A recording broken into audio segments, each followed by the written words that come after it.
बोलानंदे कवार श्री श्री जगन्नाथ नाम संकीर्तन परिषद ओडिशा पुरी जिला सभापति श्रीयुक्त शरद चंद्र परिड़ा, जिला संपादक श्रीयुक्त बुधानंद दास, पिपिली ब्लॉक सभापति श्रीयुक्त बलराम दास, ब्लॉक संपादक श्रीयुक्त कृष्णचंद्र बेहेरा अनुरोध क्रमे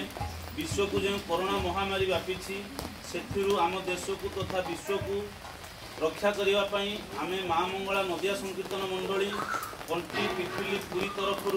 प्रभु श्री जगन्नाथ पाखरे भक्तिपूत श्रद्धांजलि जनाई नाम संकीर्तन परिवेषण करुअछु।